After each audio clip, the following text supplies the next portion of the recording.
Hello guys, and welcome back to another cold episode. What if every card was limited to one? Yes, that's right, the Limit 1 Festival is back, and I'm going to tell you about this very interesting deck that I came across on Yu-Gi-Oh! MasterDuelMeta.com.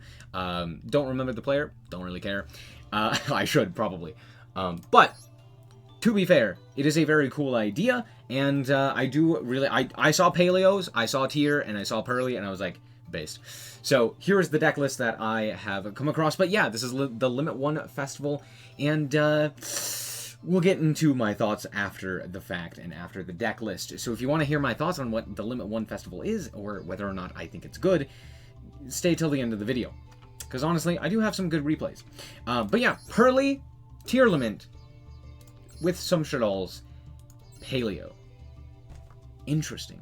So overall, the idea is basically, hey, these trigger things like Tearlaments and Shaddolls, which is pretty nice, which means you can kind of pair them together, and they're not, like, terrible to mill. You basically get to do, like, the Purrely stuff into the Tier stuff, which kind of can push through boards in pretty interesting ways, and that is the general gist. So, going over the card by card, we have Purrely, Purrely, as well as all of the quick plays, the Sleepy, Happy, Pretty, and Delicious. We also have one Yeep. We are not playing the Field Spell because the Field Spell is just not really worth playing. Of course, we're also playing the one My Friend. That's it for the Purrelys. We have ourselves a bunch of Tier cards as well. We have Havness, Sheeran, Rhino Heart, Tier Cash, as well as all of the spells and traps. Grief, Purrly Rhino, Heartbeat, Trivikarma, Metanoise, Sulliek, and Crime, and that is it for the and Scream.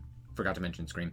And that is it for the tiers. Then we're playing a bunch of Shaddolls as well. Squamata, Dragon, Beast, and Hollow are all very nice. They have good or decent effects at the very least when they are sent to the graveyard. We're also playing King of the Swamp as well as Polymerization to get us additional access to Fusion Summoning, which is pretty nice.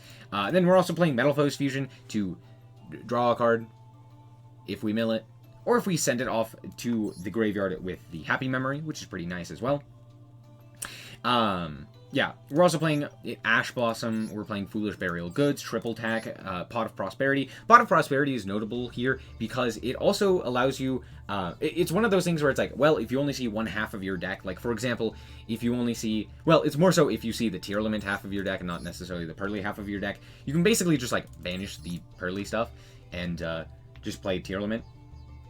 So there's that. But you can also banish things like the Fuko, the Super Poly targets, not SP. You can't banish that one. You can banish some of the E-Purrelys and stuff like that. Or you could just banish 3, which is still pretty good. It's still very strong. We have ourselves a Triple Tack as well as, the Triple Tactics Thrust. We have the Super Poly, we have a Called By, Foolish Burial, we have the Paleos, only the good ones, Olenoids, Canadia, Dinomishus, and Morella. These all are pretty decent because they trigger off of the Tearlament stuff, which is pretty nice. But more importantly than that, even more important than that, is that they are 2s that special summon themselves back when they're, they're 2s when they special summon themselves back, sorry. And then that can go into all of the E-Purrelys, which means you can still get into the Purrelys after you utilize these 2 guys, which is very, very useful. So that's kind of funny. And that's basically it for the deck list. I believe we went over everything. I'm not really playing too many hand traps. I'm not playing like Imperm or something like that. Though Imperm would be nice in here as well. You could probably cut like Thrust, probably, and play Imperm. Another trap is not bad. But for the most part, this is the deck. And for the extra deck, it's pretty simple. It's pretty much just all of the Tearlament cards, Muddragon, Winda, Kit, Garura, Rukolos, and Kaleido Heart. We're only playing the one real Super Poly target with the Garura. We're also playing Muddragon, which is a pseudo one, as well as the Winda, which is also pseudo. The reason I say Muddragon is a pseudo Super Poly target is because you can just make this normally with Tearlament, and so even if you're not playing Super Poly, you still play this card in Tearlament. So that was my stupid explanation there. Anyway, we're playing 2 rank 1s with the Assembled and the Fuko. Both are pretty good. They get us into Zeus. They protect us in a variety of ways, and it's pretty nice. And then we're playing all of the E-Purrelys, Happy, Beauty, Plump, Noir, and then X-Purrely Noir as well, and then, of course, Double A. And then the one SP Little Knight. There were a few instances where it was not great that I only had, like, SP, and I wanted, like, cross sheep or something like that. But SP's crazy, so there you go. And yeah, let's hop into the replays and show you how this deck performed. Oh, I'm playing rollback. There you go. All right, here we are going first, and not the best of hands, but we might be able to do something here. We're going to start off here with the Foolish Burial. We're going to dump to the grave the Rhino Heart, because we can at least get it onto the field and potentially go from there. So we're going to go for the Rhino Heart here. Dump Havness. Havness effect is going to go into the Kitakalos. Now, I could have gone Winda here. That was like a real possibility. And I probably should have, given the fact that my opponent then goes for Ghost Mourner. Now, had I gone Winda, we would have had Winda Rhino Heart, and Rhino Heart could have potentially been used to make a rank 4. I think I could have also gone Mud Dragon there, so I could have gone for the rank 4 as well, but it wouldn't have been really good. So it's just Olenoid's pass. And my opponent is playing Zuniac. Now, hold on, it gets funnier. Because the Olenoids matters. Bro goes Kingsart, and I go, nah, not allowed. So the Olenoids did end up mattering, which is kind of funny. But, I mean, I can deal with a Zeus. Zeus is not a problem for me. So that's exactly what my opponent's going to do. They're going to go through the whole line. They're going to go Tiger Mortar into Chalkanine, into Trident, into Borbo, into attack for 1600, into Double Azas. Yeah, I'm not really too worried. They're going to go and detach too, and I'm like, okay, do you have, like, Called By? Like, what do you have? Why would we ever send here? This is, like, the worst play I've ever seen, or the worst decision I've ever seen. We hit Sheeran. Like, the rest of my mills are not great, but we did hit Sheeran. We also hit Dragon, which is kind of funny, but we hit Sheeran, so of course I gotta make Rukalos here. That's the only thing I can make, but I'm still gonna make it. And then they go for the triple attack to draw 2, and I'm like, no way that was the correct play. No way that was the idea. Was, here, let me give you the potential to mill 5 and pop off and basically play the game uninterrupted for triple attack to draw 2. If it was take and you had the ability to, like, do something with that, sure. If it was look at the opponent's hand and you still had, like, additional plays, maybe. But, like, that, of all things, that, okay, interesting, sure. Also, I don't like not Zeusing the Rukalos here, but whatever. I set the rollback. We go for the Tear Cache, banishing the Heartbeat. We mill 3. Hey, guess what? We hit the Trivy Karma. We're going to go for the Trivy Karma. Now, we grab up the Purrely Rhino, but I'm going to link off my field for SP Little Knight, because we now get to activate the effect of the SP Little Knight, forcing out this. Now, the way that I do this is very specific. I don't actually trigger. If that is an imperm, I don't want to trigger my card. Because if it's imperm, and I go, cool, let me tag out my SP Little Knight, they're going to go, well, I'm actually going to imperm and prevent both effects, and now you die and I keep my Zeus. And it still has a trigger. I'm like, I can't have that. If that's imperm, even though everything's a one-up, it could be imperm, okay? If that's imperm, that just cooks me. It's not the right play. Yes, I don't get my SP Little Knight back, heaven forbid, but it's not that big of a deal, because we do get to go for Purrely Rhino here to grab up the Sheeran, and we get to go for Sheeran Send Beast, which is pretty nice. So we're going to go Sheeran Send Beast. We hit Hollow, we hit Beast, and we hit Metal Foes Fusion, which is kind of interesting. So, hey, we can potentially get something off of this. So we're going to go draw a card. We draw into Morella, which is actually pretty good, and we mill Sulliak, which is actually also pretty good. We grab up the Havness. Now, I know what you're thinking. Why would we grab Havness? That's not pretty good. We want to mill it, right? It's actually pretty decent here, mostly due to the fact that we have the Morella, as well as rollback. So rollback here is actually really, really strong, because we can roll back into the Dinomicious that we milled earlier, which can then pitch the Havness to banish a face-up card my opponent controls. And then with the Morella, we also have the ability to potentially mill something like a Crime or a Meta Noise, so we can grab back one of our Tearlaments, which is also very nice. And so all in all, like, we have a lot of plays now with these two cards in particular in our hand. So it's actually very nice. And of course, I draw into the Metal Foes Fusion, and my opponent concedes. By the way, I put back Metal Foes Fusion and drew into it, so there you go.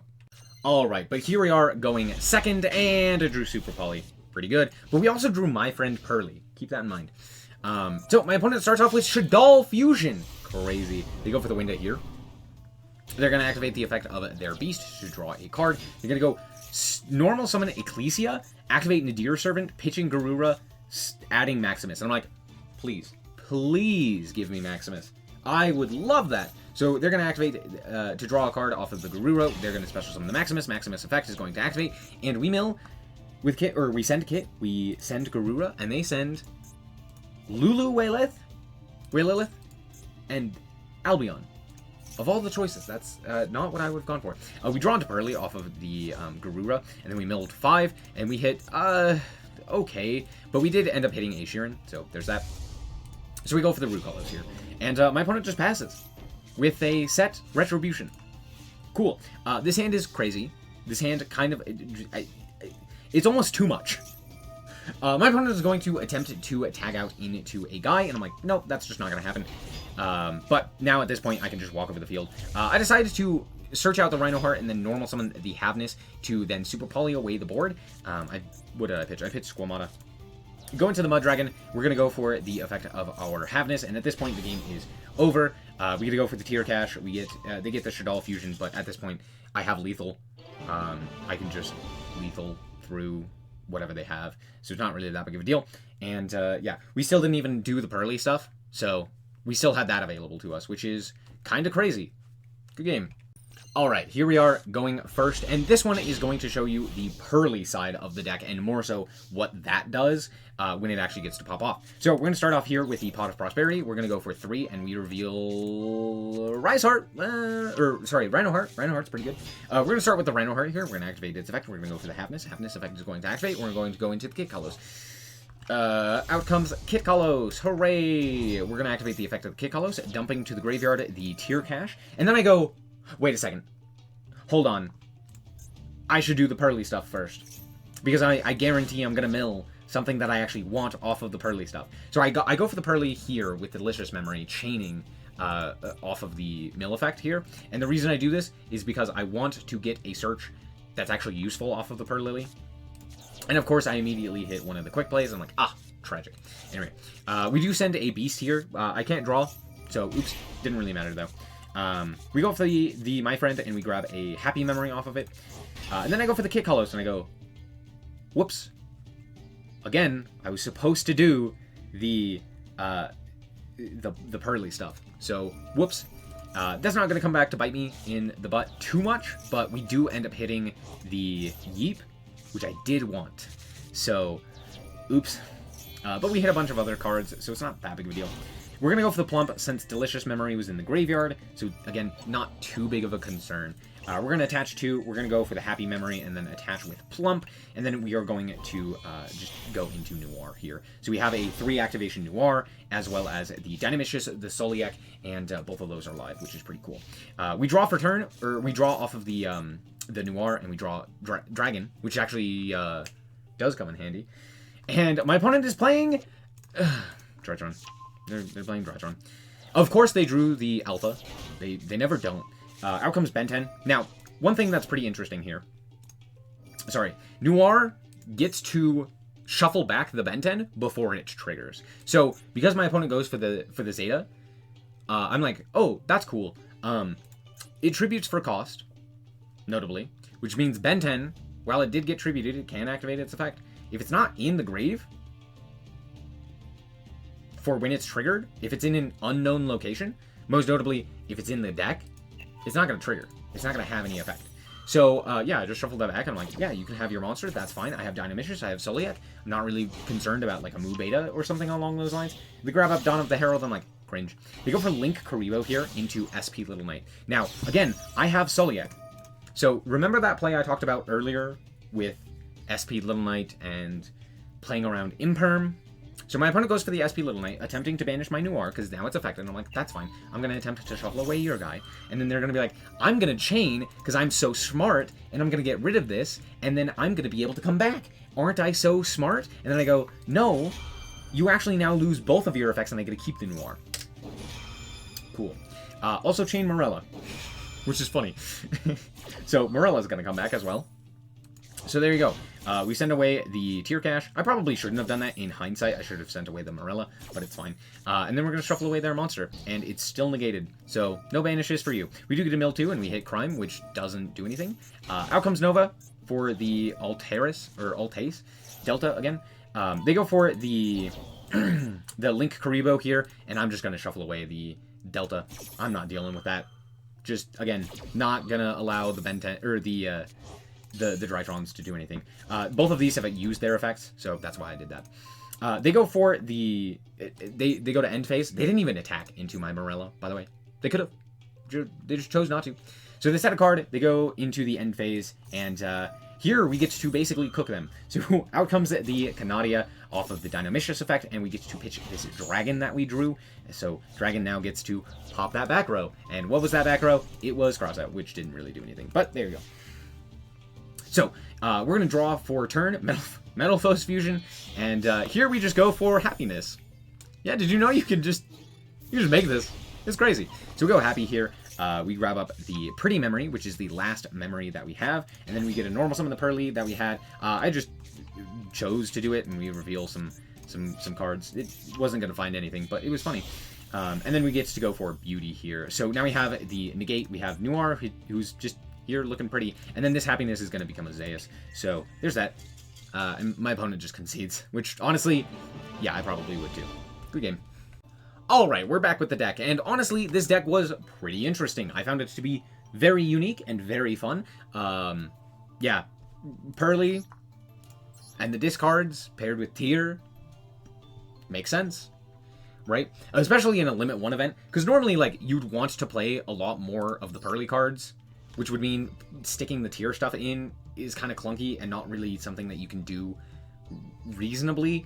But because everything's limited to 1, you can't really play all of the Purrely monsters that you'd want to, so it just becomes easy.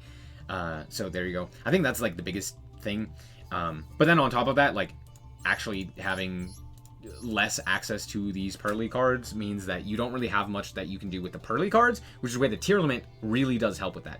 Your grind game with Tearlament is much, much better. You can constantly recycle your resources and keep going through stuff. But, like, the Purrely cards can't really do that. Like, Yeep kind of can recycle some stuff and maybe get you into additional cards, right? But for the most part, you're probably not going to do a whole lot off of the Yeep. So, there's that. But all in all, cool deck. Very, very fun. However, let's talk about this event. Honestly, this event, kind of bad. And for a myriad of reasons. First of all, I don't like the concept of this event, because most of the time it's just sacky, right?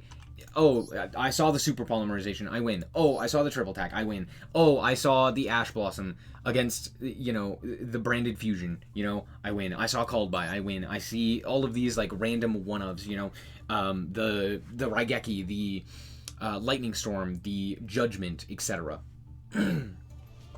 So, it definitely feels a lot more annoying and not nearly as fun. But, with that being said, I think the biggest issue with this event, as opposed to the previous one, is the fact that, one, there are a lot more one-card combos, right? The last one that we had didn't have Tearlament, didn't have Snake Eye, didn't have Branded Fusion into full combo, like it does now, right? Didn't have the myriad of other, like, one-card starters that just win you the game on the spot. So that was something that they didn't think about. And so, too, because of that, because we didn't have as much, or I should say, because now we have more, a lot of that stuff basically feels just like ranked. So the ban list kind of sucks. It's really, really bad. Branded can basically play as if it is unhit. It laughed at the limitations because they're non-existent. Branded Fusion is still at 1. Guess what? It's at 1 in regular ranked. Why? Because it's really, really freaking good in this event and in best of ones and stuff like that. You have, you know, Tearlament, which is basically a full power. You have Snake Eye, which is basically a full power, you know, as long as you see it, right? The Rescue Ace stuff is at full power, right? So it feels a lot more sacky, right? It feels like, oh, my opponent drew the one of, therefore they win. Oh, my opponent drew, you know, full combo, cool, they win. You know, I can't really break a board nearly as effectively with a whole bunch of these random cards. Especially when you're having to play, you know, a bunch of random stuff like the Metal Foes Fusion, or, you know, you're playing Purrely and Tear, and, you know, half of your cards are going to be dead anyway, you know? So it just kind of feels not nearly as fun. At least that's what it was for me. Like, I can't think of... This event. This event right here was one of the worst. Like, genuinely. It was not fun. None of the games were interesting or fun, at the very least. A lot of it just felt like I sacked my opponent, because I basically did. Like, it's all one-ofs. I just happened to draw the better ones, right? Or like when I lost, it was just like, well, I can't beat full Snake Eyes end board and the rescue, you know, with the rescue ace stuff. It's like, I can't play as many hand traps to slow them down. I can't play as many interactions that are useful, so I'm not likely to see them, right? So I end up with a bunch of random jink in my hand, you know? Like, it's really nice to have a Paleo in your hand when you need to break a board. It's real nice, you know? So that's my problem with this event. It just wasn't fun. And it never is. Anyway, that's going to be it for this episode. Thank you guys so much for watching. I hope that you guys did indeed enjoy it. If you did, I'd like to very much appreciate it. And remember to always stay frosty. Bye-bye. Shout out to the Frost Guard, my members. Thank you guys so much for the support, and I hope you enjoy the content.